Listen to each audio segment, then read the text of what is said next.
నమస్తే. చాలా రోజులుగా చూస్తా ఉన్నాం. కాంగ్రెస్ పార్టీలో ఉన్నటువంటి మోత్కుపల్లి గారు కొన్ని విమర్శలు చేయడం జరిగింది గతంలో. ఎస్సీలకి అంటే ముఖ్యంగా మాదిగలకి ఎంపీ టికెట్లు ఇవ్వలేదన్నటువంటి అంశంలో చాలా రకాలుగా ఆరోపణలు రేవంత్ రెడ్డి పైన చేయడం జరిగింది. ఇటీవల కొంత ఎస్సీ వర్గీకరణ సుప్రీంకోర్టులో తీర్పు వచ్చిన తర్వాత కొంత పాజిటివ్ అయినటువంటి మాటలు మాట్లాడుతూ ఉన్నాడు. ఒక పక్కన ఏదైతే ఇప్పుడున్నటువంటి ఉద్యోగ నియామకాలు ఏవైతే ఉన్నాయో ఈ నియామకాల్లో ఖచ్చితంగా ఎస్సీ రిజర్వేషన్‌ని అమలు చేయాలి. దీనికి రేవంత్ రెడ్డి సైతం కూడా కట్టుబడి ఉన్నాడని చెప్పేసి భావిస్తా ఉన్నామన్నటువంటి అంశాలను కూడా ఆయన చెప్తా ఉన్నాడు.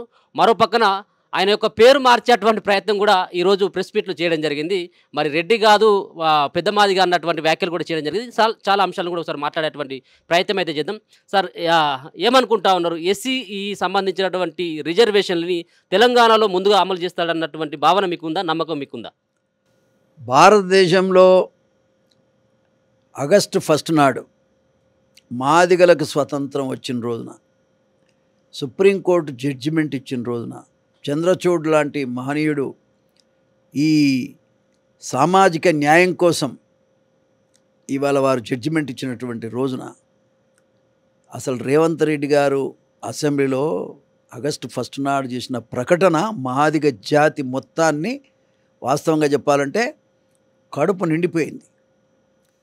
కారణం ఏంటి అంటే 70 సంవత్సరాల నుండి జరగనటువంటి న్యాయం ఇవాళ జరుగుతున్నదనేటువంటి ఒక అభిప్రాయానికి మాదిగలంతా వచ్చారు.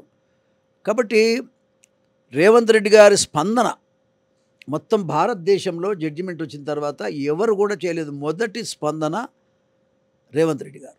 ఆ స్పందన కూడా ఎట్లా ఉందంటే అసలు ఇంతకాలం నుంచి జరిగింది అన్యాయం జరిగింది, వీటితోటి అందరికి కూడా న్యాయం జరిగేటట్టుగా చేస్తారనేటువంటి అభిప్రాయాన్ని వారు చెప్పారు.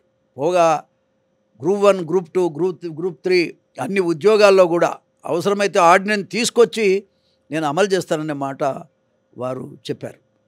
దాంతో అంతకంటే ఏం కావాలి? ఒక ముఖ్యమంత్రి అంత తొందరగా మాదిగ జాతి మొత్తానికి జరిగినటువంటి అన్యాయం, ఇన్నేళ్ల నుంచి జరిగినటువంటి అన్యాయం, 70 సంవత్సరాలు జరిగిన అన్యాయాన్ని ఒక్క నిమిషంలో భర్తీ చేసే విధంగా వారు మాట్లాడటం చాలా సంతోషకరమైన విషయం. వారు స్పందనకు మరొకసారి మరి మాదిగ జాతిలో ఒక పెద్ద మనిషిగా వారికి ధన్యవాదాలు తెలియజేస్తున్నా. కాంగ్రెస్ పార్టీ మరి బలపడటం, ఇంకా ముందుకు సాగటం అనేటువంటిది ఇవాళ రాబోయే కాలంలో మాదిగలు భుజాన్ని వేసుకొని పనిచేయడానికి సిద్ధంగా ఉన్నారు.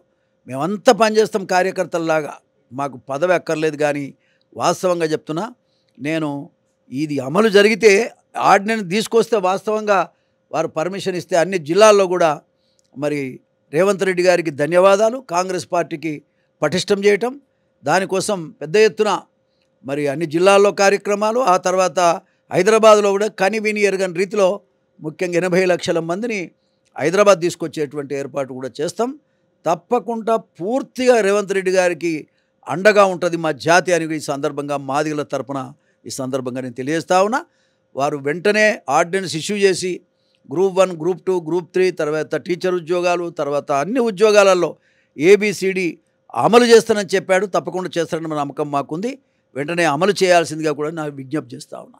ఇటీవల రేవంత్ రెడ్డి చేసినటువంటి కామెంట్లు, నిన్న ఏదైతే రాజీవ్ గాంధీ విగ్రహాన్ని మరి పెట్టాలన్నటువంటి అంశం పైన రకరకాలైనటువంటి ప్రతిపక్షాలు విమర్శలు చేస్తూ ఉన్నాయి. అసలు రాజీవ్ గాంధీ ఎవరు, రాజీవ్ గాంధీ విగ్రహాన్ని ఎట్లా పెడతారు ఇక్కడ తెలంగాణలో అని చెప్పేసి బీఆర్ఎస్ పార్టీ వాళ్ళు అంటా ఉన్నారు.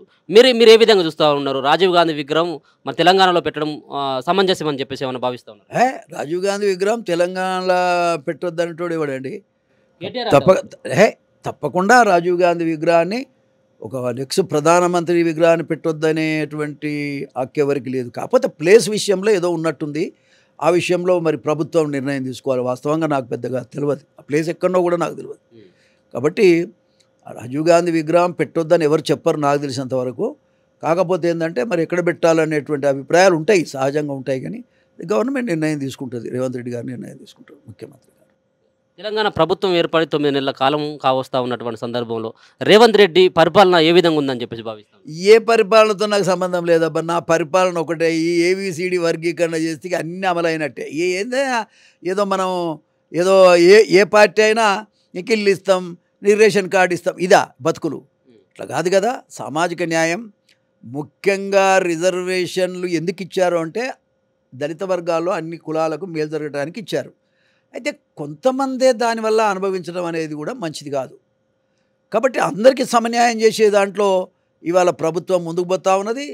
అందరికీ సమన్యాయం నేను చేస్తానని రేవంత్ రెడ్డి గారు ముందరికి వస్తున్నాడు. కాబట్టి వారికి పూర్తిగా ధన్యవాదాలు. వారు కూడా రేపు పొద్దున నిజంగా చెప్తున్నా ఒక పెద్ద మాదిగా అనేటువంటి అభిప్రాయాన్ని కూడా రేపటి నుంచి మేము పిలుచుకోవటం జరుగుతుంది. వెంటనే తెలంగాణలో ఇదంతా అమలు జరగాలంటే ఆర్డినెన్స్ ఇష్యూ చేయాలి. ఆర్డినెన్స్ ఇష్యూ చేపించి ఇదంతా అమలు జరిగితే వెంటనే కార్యాచరణ కార్యక్రమం, వారి పట్ల మాకుండే విధేయత అనుకో, వారి పట్ల మాకుండేటువంటి ఆలోచన విధానాన్ని ఇంకా సంపూర్ణంగా తెలియజేస్తాం. ఈ మాదిగలంతా ఇప్పుడు రేవంత్ రెడ్డి గారిని రేవంత్ రెడ్డి అని పిలువరిగా. రేవంత్ రెడ్డి మాదిగ కాలం అంతే కదా, మా పేదోళ్ళ నాయకుడు, మా పేదోళ్ళ మాదిగా రేవంత్ రెడ్డి మాదిగా అని పిలుచుకుంటాం. నష్టమేంది?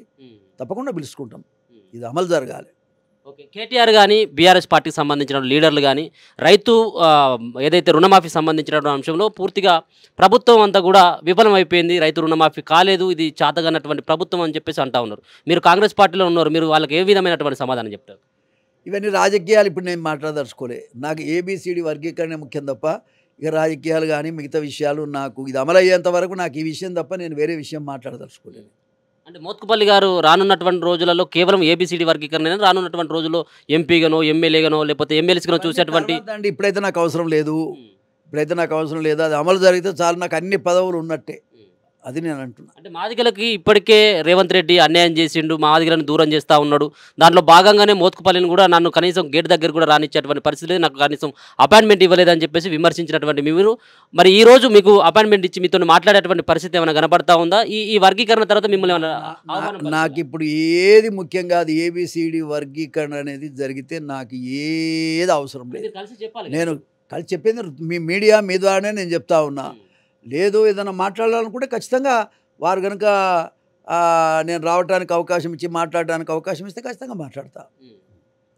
ఈ రిజర్వేషన్ సంబంధించిన అంశంలో మోడీ గారిని లేకపోతే ఇక్కడ ఉన్నటువంటి మందకృష్ణ మాదిగ గారి యొక్క కృషిని ఏ విధంగా వర్ణిస్తారు మీరు? మందకృష్ణ మాదిగను ఎవరు కూడా క్వశ్చన్ చేసే పరిస్థితి లేదు, అవసరం లేదు. మందకృష్ణ మాదిగను ఆశీర్వదించింది నేను. ఆయన ముందుకెళ్ళి ఇది సాధించుకొచ్చింది ఆయనే. ఎవరో లీడర్ అయితే ఉండాలిగా ఆ ఉద్యమానికి. లీడర్ ఆయనే కదా. ఎవరెన్ని చెప్పినా ఆయన నేనే. వాస్తవంగా ఆయన లీడర్. ఇవాళ జాతిలో భారతదేశం మొత్తానికి కూడా న్యాయం జరిగేటువంటి నిర్ణయం వచ్చిందంటే బికాజ్ ఆఫ్ తెలంగాణ, ఆంధ్రప్రదేశ్. ఇక జడ్జిమెంట్ విషయానికి వస్తే మాత్రం ఎట్లా అంటే సుప్రీంకోర్టు కూడా చంద్రబాబును ఫాలో అయినట్టుగానే కనబడుతుంది నాకు. కాబట్టి నేను అనేది ఏంటంటే మరి రేవంత్ రెడ్డి గారి ఆలోచన విధానం ఏదైతుందో ఇలా పేదల పక్షాన ఉన్నదనేటువంటిది క్లియర్గా కనబడుతున్నది. అది అమలు జరగాలని కూడా నా యొక్క ఆలోచన విధానం. ఓకే, ముఖ్యంగా మొన్న పార్లమెంటు ఎన్నికలకు సంబంధించినటువంటి అంశంలో రకరకాలైనటువంటి విమర్శలు మీరు చేయడం జరిగింది. ఏది మాదిగలను దూరం చేస్తూ ఉండు రేవంత్ రెడ్డి అనేది. ఇప్పుడు ఈ యొక్క రిజర్వేషన్ సంబంధించినటువంటి దాంట్లో రేవంత్ రెడ్డి యొక్క మాటలను తీసుకొని దీన్ని మర్చిపోయినట్టు మొత్తం అంతా మాదిగలు అంతా మర్చిపోతాను నేను. నాకు గనుక ఇది అమలు చేయటం నాకు వ్యక్తిగతంగా ఏదో అవసరం లేదు. ఇది అమలు చేస్తే నాకు రాజకీయాలలో ఇంతకంటే కావాల్సింది కూడా ఏం లేదు. దేనికోసం కొట్లాడతామండి మనం? న్యాయం కొరకే కదా. న్యాయం, ఇంత పెద్ద న్యాయం జరుగుతున్న తర్వాత మిగతా వాటి విషయంలో ఆలోచించాల్సిన అవసరం లేదు. కాబట్టి నేను వ్యక్తిగతంగా చెప్తున్నా కదా, నేనే ఒక కార్యకర్తలాగా పనిచేస్తా. కాంగ్రెస్ పార్టీని నిలబెట్టే ప్రయత్నం చేస్తా.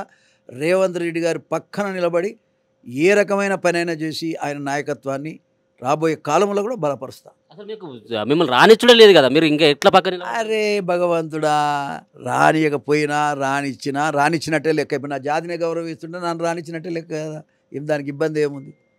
రానియకుంటే అడిగిపోతాడు, తప్పకుండా నేను పోతా మాట్లాడతా.